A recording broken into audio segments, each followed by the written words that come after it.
Hello and welcome back to my true crime channel. I hope you're all well.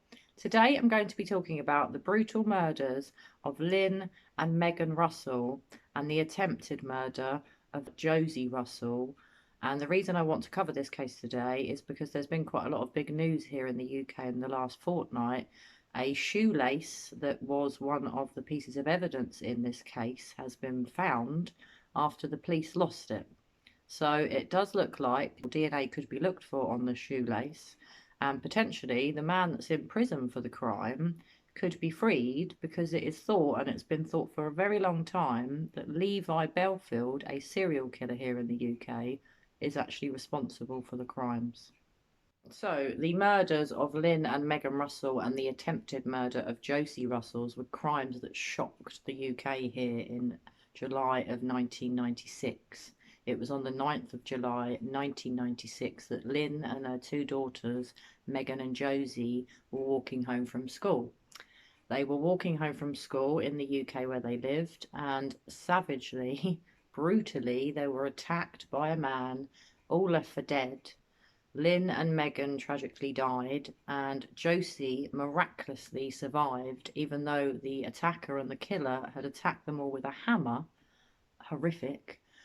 One of them, the eldest daughter, Josie, who was aged 9 at the time, actually survived. She is now a woman in her 20s, I believe. How she has gotten through life, witnessing her little sister, who was only 6, and her mother, Lynn, being brutally murdered by a man, I don't know how she's got through life. She's an amazing girl, and how she's had the courage to get through life and succeed in life and achieve things in life, even though she witnessed that and had to grow up without her mother and her sister.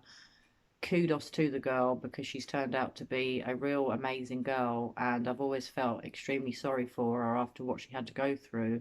And I've always believed, along with a lot of other people here in the UK, that Levi Bellfield is the real killer and not the person that's in prison. So the place in the UK that this tragic murder happened was a place called Chillenden in sort of south-east England. I believe it was quite a quiet country lane that the three of them were walking up. They'd all been to a swimming gala that day, and they were walking home from the school back to their home. At the time that they were walking, the eldest daughter that survived, Josie, saw a car drive by, and she waved at the driver. Now, once they approach the country lane, the car's obviously disappeared, but the car appears again down the country lane. The driver gets out and demands money. Lynn, the mother, hadn't got her purse with her. She offered to go home and get money. The man didn't want money. He then hits Josie, the eldest girl, over the head before she could get to run away. The mother, Lynn, had said, "Go, run, run, try and get help." As she tried to run away, the attacker hits her over the head. The attacker then attacks the mother and the daughter and kills them. They were tied up with one of their bootlaces, which is the bootlace that went missing. It was a vital piece of evidence in this case, and it disappeared.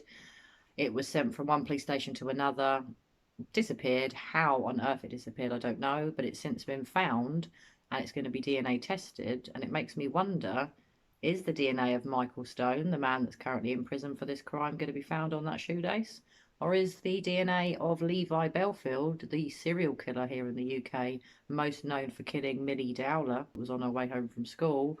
He is known for killing women with a hammer. And Josie and Megan and Lin Russell were all attacked with a hammer. It's always led me to believe that the wrong man is in prison, and that a massive miscarriage of justice has gone on here, and that Levi Bellfield is the real culprit, not Michael Stone, and that poor Michael Stone has been in prison for years and years for a crime that he didn't commit.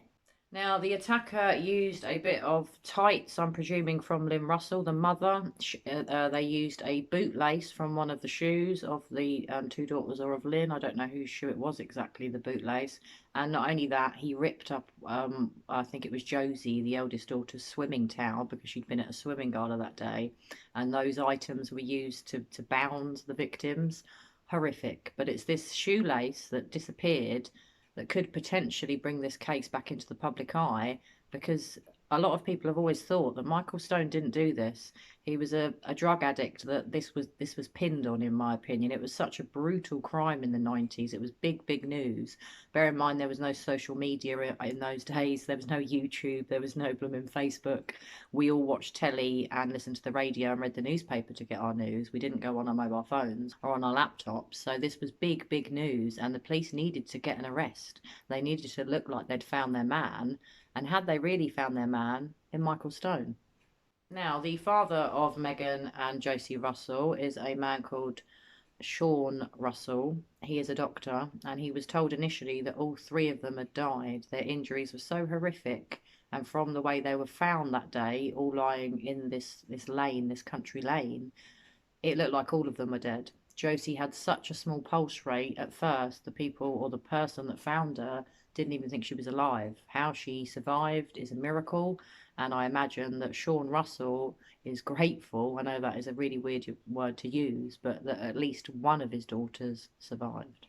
Now, one of the Kent police officers that was dealing with this case at the time said that it was the worst crime that he'd seen in his whole career, and that he'd been a policeman for 23 years. So that gives you some idea of the state of the three bodies, even though I know one was alive. But the way they were bludgeoned, it was so horrific, it was so unnecessary, and it really did have the markings of Levi Bellfield, not Michael Stone. Michael Stone has always protested his innocence. But could this shoelace, all these years later, 25 years later, could it mean that he is freed at last and that Levi Belford could be done for this? Could there still be DNA on it? Was it kept safe and secure for all these years that it's been missing, wherever it was at this police station?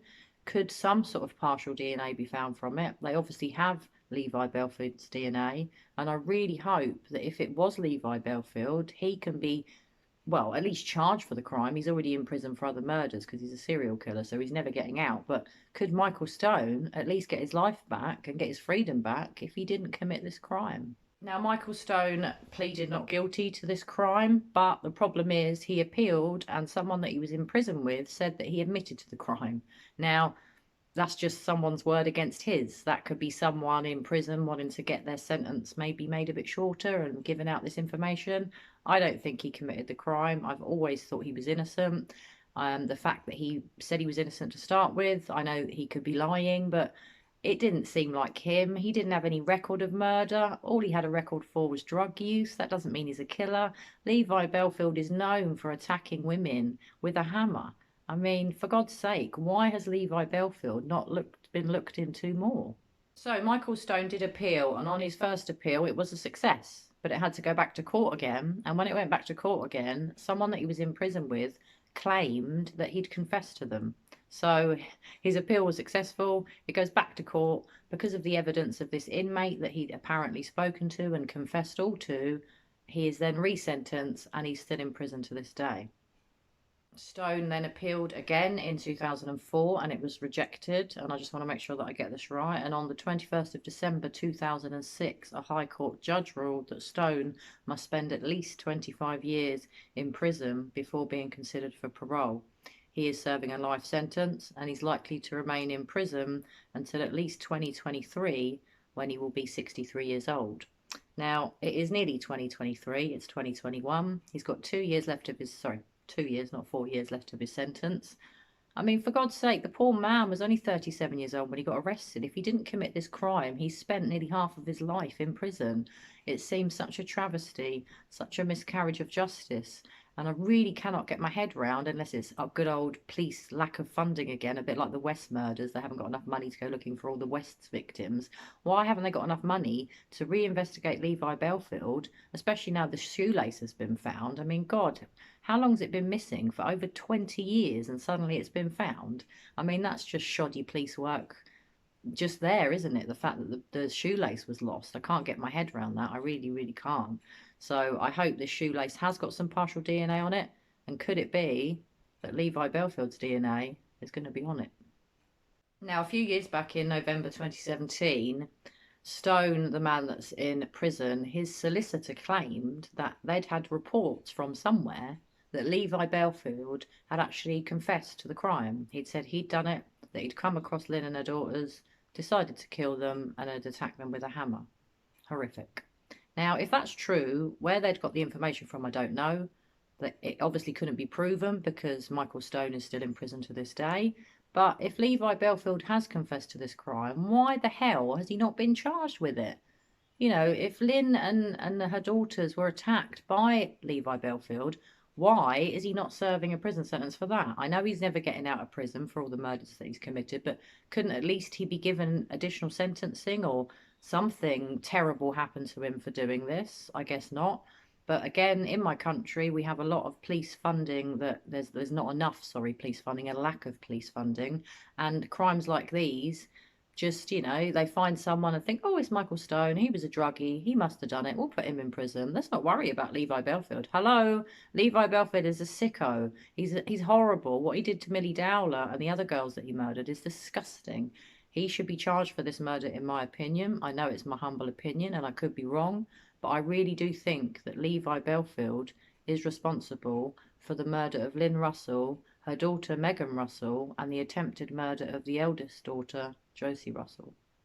So anyway, guys, this is just a short update on this case from me. I didn't want to go back into all of the big, long background of it all because I don't know if you've all got time for that. You might only have 20 minutes to sit and watch me quickly. So I just wanted to go through the basic facts of this case, the fact that there is an update here in the UK in the last fortnight, that the shoelace has been found, and that hopefully, fingers crossed, if this crime was committed by Levi Bellfield, he's going to be arrested for it. So I will keep you all updated as and when there's any more news on this shoelace, whether it's been tested for DNA, whether any DNA could be located on it, whether Levi Bellfield's DNA is on it, whether Michael Stone's DNA could be on it. I will let you know as soon as I hear some more, and I hope you're all keeping well and staying safe. It's a really sunny day here in England today, and the weather has just got hotter, which is nice because it's been bloody cold here lately and depressing. So thank God summer feels like it's finally here, and I'm going to go and sit in my garden. Anyway, I'll be back very soon, guys, with another true crime video. You all take care of yourselves and stay safe, and I'll be back very soon. Bye for now.